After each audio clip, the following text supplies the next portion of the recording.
రోజుల కోర్సు పూర్తి చేస్తే చాలు 100% ప్లేస్మెంట్ సపోర్ట్ తో సాఫ్ట్వేర్ జాబ్ మీ సొంత. వెంటనే కోడ్ జ్ఞాన్ డెస్టినేషన్ ని సంప్రదించండి. నమస్కారం అలగిరి రవీంద్రనాథ్ గారు. నమస్తే అండి సిరి గారు. విజయవాడలోని విశ్వ హిందూ పరిషత్ ఆధ్వర్యంలో జరిగిన హైందవ శంఖారామం గురించి, ఎస్పెషల్లీ డిక్లరేషన్ గురించి మనం ఏ విధంగా చూడాల్సిన అవసరం ఉంది, దానికి సంబంధించిన వివరాలు ఏంటి సార్? నమస్తే సదా వత్సలే మాతృభూమే త్వయా హిందూ భూమే సుఖం వర్ధితోహం అని అన్నట్టుగా నేల ఈనింద అన్నట్టుగా ఆసేతు హిమాచలం నుంచి వచ్చినటువంటి హిందూ జనవాహిని, అపారమైనటువంటి హిందూ జనవాహిని ఈరోజు విజయవాడ కేసర్లపల్లిలో జరిగినటువంటి విశ్వ హిందూ పరిషత్ ఆధ్వర్యంలో జరిగినటువంటి దేవాలయాల సంరక్షణే ధ్యేయంగా వాళ్ళు చేసినటువంటి డిక్లరేషన్, ముఖ్యంగా హైందవ శంఖారావం అన్నటువంటి ఈ కార్యక్రమం పూర్తిగా సక్సెస్ అయిందనడంలో ఎటువంటి సందేహం కూడా లేదు. ప్రధానంగా దేవాలయాల యొక్క పరిరక్షణ, అదేవిధంగా దేవాలయాల్లో అన్యమతస్థుల యొక్క ఉద్యోగ నియామకాలు, వారిని తొందరగా తొలగించాలి. పూర్తిగా ప్రభుత్వం యొక్క ఆధీనంలో ఏవైతే దేవాలయాలు ఉన్నాయో ఆ దేవాలయాల్ని పూర్తిగా ప్రభుత్వ కబంధ హస్తాల నుంచి విడిపించి వాటికి స్వయం ప్రతిపత్తి కలిగించాలి. పూర్తిగా హిందువుల యొక్క ఐక్యతే దీని ద్వారా సాధ్యపడుతుందని చెప్తూ వాళ్ళు చేసిన డిక్లరేషను పూర్తిగా దేశమంతా కూడా ఆమోదించింది.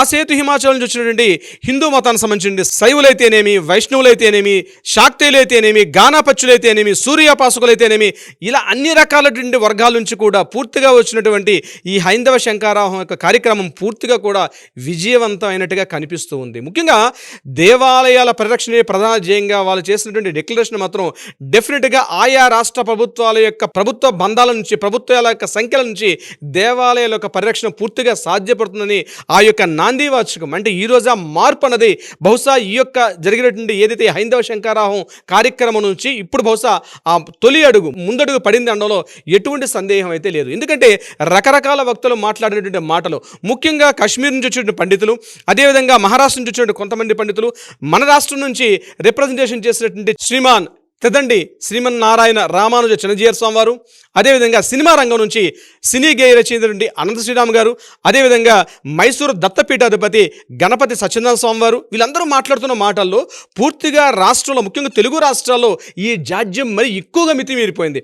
మిగిలిన రాష్ట్రాలతో పోలిస్తే ఈ యొక్క అంటువ్యాధిలా ప్రబలింది. ఒక్క తెలుగు రాష్ట్రాల నుంచి ప్రబలినటువంటి ఏదైతే అంటువ్యాధి, ఏంటా అంటువ్యాధి అంటే పూర్తిగా దేవాలయాల యొక్క సంరక్షణ, దేవాలయాల యొక్క పరిరక్షణ, దేవాలయాలపై గుత్తాధిపత్యాన్ని ప్రభుత్వాలు తమ కన్నుసన్నలో పెట్టుకోవడం, అదేవిధంగా ఎండోమెంట్ డిపార్ట్మెంట్ దేవాదాయ ధర్మాదాయ శాఖ ఒక ప్రత్యేక శాఖని ఏర్పాటు చేస్తూ దేవాలయాల మీద వచ్చేటువంటి ఆర్జన ఏదైతే ఉందో, ఆదాయం ఏదైతే ఉందో, ముఖ్యంగా హైందవ సంస్కృతిని నిలబెట్టించుకోవాలి.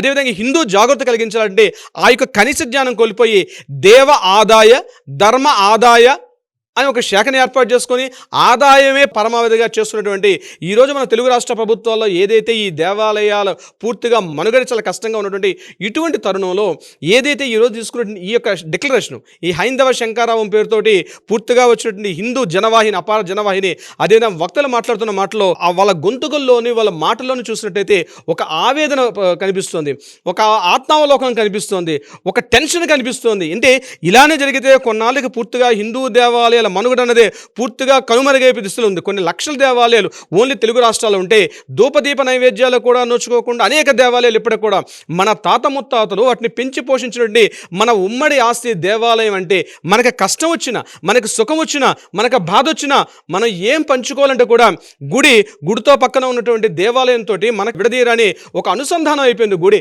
కానీ ఈరోజు గుడికి మనిషికి పూర్తిగా డిఫరెన్స్ అయిపోయింది. దేవాలయాల్లో టెంకాయలు కొట్టే దగ్గర మొదలైంది, చెప్పులు పెట్టుకునే చెప్పుల స్థలం దగ్గర మనం డబ్బులు ఇస్తే కానీ ఈరోజు దేవాలయాన్ని దర్శించుకోవాలంటే ఖచ్చితంగా కనీసం జేబులో ఒక 100 రూపాయలు, ఒక 1000 రూపాయలు లేనిదే కనీసం దేవాలయాన్ని దర్శించుకోవాలని దుస్థితిని తీసుకొచ్చే ఈరోజు మన యొక్క ప్రభుత్వాలు, ఈ దేవాదాయ ధర్మాదాయ శాఖ అనేటువంటి దీంతో. అంటే ప్రభుత్వం యొక్క ఆజమాయిషీలో, ప్రభుత్వం యొక్క ఆధీనంలో పూర్తిగా దేవాలయాలు ఎప్పుడైతే వచ్చేసాయో ఈరోజు ఏదైనా కష్టానికైనా సుఖానికైనా, ప్రతి పండగకి, ప్రతి పబ్బానికి, ప్రతి సుఖానికి, ప్రతి ప్రసవానికి, ప్రతి చావుకి, ప్రతి పుట్టుకు కూడా, ప్రతి సంఘటనకి మనకి దేవాలయంతో అనుసంధానం. ఒకప్పుడు మన తాత ముత్తాతలతో దేవాలయంతో అంత అనుసంధానం ఉంది.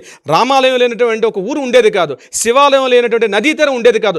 ఈ రకంగా ఉన్నటువంటి మన హిందూ జనజాగృతిలో పూర్తిగా ఈ యొక్క పూర్తి దేవాలయాలను పరిరక్షిస్తామని చెప్తూ ఏదైతే ప్రభుత్వాలు ఏర్పాటయ్యాయో ఈరోజు దేవాలయాల పూర్తిగా ఏర్పాటు విషయంలో ఏదైతే వచ్చిన ఇన్కమ్ని పూర్తిగా డైవర్ట్ చేసుకుంటూ ప్రభుత్వాలు ఈరోజు వాటిని పూర్తిగా ఎంజాయ్ చేసింది తప్పించి దేవాలయాలకు పరిరక్షణ ఎక్కడైతే ఇన్కమ్ వస్తుందో, ఏ దేవాలయం అయితే కాస్త పచ్చగా కనిపిస్తుందో ఆ దేవాలయం మీద కబంధ హస్తాలతో పూర్తిగా అక్కడ మనుగడ దేవాలయం మీద వాలిపోయి ఆ దేవాలయ ఆర్జన పూర్తిగా ఏమవుతుందని తెలియకుండా, లెక్కలకి ఆడిటింగ్ తెలియకుండా, ఆ దేవాలయాన్ని మనుగడ లేకుండా పూర్తిగా ఒక కమర్షియల్ సెక్టర్ అంటే ఒక విహార స్థలానికి ఎలా వెళ్తాము, ఏదైనా ఒక మ్యూజియానికి ఎట్లా వెళ్తాం అదే మాదిరిగా తయారు చేశాయి. ఈ మాటలు నావి కావు. ఈ మాటలు పూర్తిగా హైందవ శంకారావంలో పార్టిసిపేట్ చేసినటువంటి వక్తల యొక్క అభిప్రాయాలు ఈ రకంగా ఉన్నాయి. ఈరోజు చిన్నజీయర్ స్వామి మాట్లాడుతూ కూడా ఆయన మాట్లాడిన మాటల్లో కూడా ఆవేదన ఉంది. దేవాలయాలు అనేవి ముఖ్యంగా మన జీవితం ఒక మొబైల్ అయితే దానికి రీఛార్జ్ అనేది ప్రధానంగా ఒక ట్రాన్స్ఫార్మ్ రీఛార్జ్ అనేది దేవాలయం అవుతుంది. దేవాలయాలు పూర్తిగా ఎప్పుడైతే భద్రంగా మనుగడ సాగిస్తాయో అటువంటి సందర్భంలో మాత్రమే మనిషికి, మానవ జాతికి కూడా మనుగడ ఉంటుంది. మనం దేవాలయాలు ఎప్పుడైతే మనం దూరం పెట్టుకుంటామో డెఫినెట్గా మానవ జాతి తొందరలోనే, ముఖ్యంగా హైందవ జాతి అంతరించిపోయే స్థితికి వస్తుంది. ఈరోజు రోజు రోజుకి పెరుగుతున్నటువంటి హిందువులపై అక్రమాలు, ముఖ్యంగా అదంతా చేసుకోవడం పెద్ద ఎపిసోడ్ అవుతుంది ముఖ్యంగా సిరిగారు. కానీ హైందవ శంకరాహన్ యొక్క ఈ డిక్లరేషన్ సంబంధించి మనం మాట్లాడుకుంటున్నాం కాబట్టి ఈ డిక్లరేషన్లో ముఖ్యంగా అనంత శ్రీరామ్ గారు ఆయన లేవనెత్తిన అంశాలు చూసినట్లయితే తప్పనిసరిగా కొంత మార్పు అయితే రావచ్చు. ఆయన సినిమా రంగానికి సంబంధించి కూడా కొన్ని సూచనలు చేశారు. ముఖ్యంగా సినిమా తారలు కొంతమంది ఏదైతే రీసెంట్గా వచ్చే పాత సినిమాలు ఏంటంటే దానవీర సూరకర్ణ మొదలుకొని రీసెంట్గా వచ్చిన కల్కి సినిమా వరకు కూడా నిజాలను పక్కన పడేసి కేవలం అబద్ధాలనే నిజాలుగా భ్రమింపజేస్తూ వాళ్ళు తీసినటువంటి కథా ఇతివృత్తాలన్నీ కూడా పూర్తిగా తప్పుదో పడుస్తున్నాయి. ఈరోజు మనుషులు ఉండొచ్చు పోవచ్చు, కానీ మనం తీసినటువంటి చిత్రాలు మాత్రం ముందు తరాలకి అదొక డిక్షనరీగా మిగిలిపోతాయి. కాబట్టి తీసేటప్పుడు ఖచ్చితంగా ఒళ్ళు దగ్గర పెట్టుకొని సినిమాలు తీయాల్సిన ఆవశ్యకత ఉంది అని చెప్తూ ఆయన కొన్ని సూచనలు కూడా చేశారు. అదేవిధంగా రామాయణ మహాభారతాలు మన రెండు కళ్ళు లాంటివి. ముఖ్యంగా మన ఇతిహాసాలు ఏంటంటే రామాయణ మహాభారతాలు పూర్తిగా మన రెండు కళ్ళు లాంటివి. అందులో ఉన్నటువంటి సంఘటనలు వక్రీకరణ చేస్తూ మన రెండు కళ్ళను మనమే పొడుచుకుంటున్నాం అని చెప్తూ అనంత శ్రీరామ్ గారు చెప్పిన మాటలు నిజానికి కొత్త ఆసక్తిని రేకెత్తించే అని చెప్పడంలో ఎటువంటి సందేహం కూడా లేదు. ఏదేమైనప్పటికీ కూడా ఈరోజు ఏదైతే విజయవాడ కేసర్లపల్లిలో జరిగినటువంటి విశ్వ హిందూ పరిషత్ ఆధ్వర్యంలో జరిగినటువంటి హైందవ శంకారాహం కార్యక్రమం ఏది జరిగిందో ఆ యొక్క డిక్లరేషన్ మాత్రం డెఫినెట్గా ప్రతి రాష్ట్ర ప్రభుత్వాలు కూడా ఒక డిక్లరేషన్ని ఏదైతే తీసుకొని రాబోయే తరాలకి ఒక మంచి సామాజిక వ్యవస్థని, ఒక మంచి దేవాలయాల యొక్క వ్యవస్థని మన ముందు తరాలకు అందిస్తాయని చెప్పి డెఫినెట్గా భావించడంలో ఎటువంటి సందేహం లేదు. సిరిగారు, thank you sir. Thank you so much. Thank you so much సిరిగారు.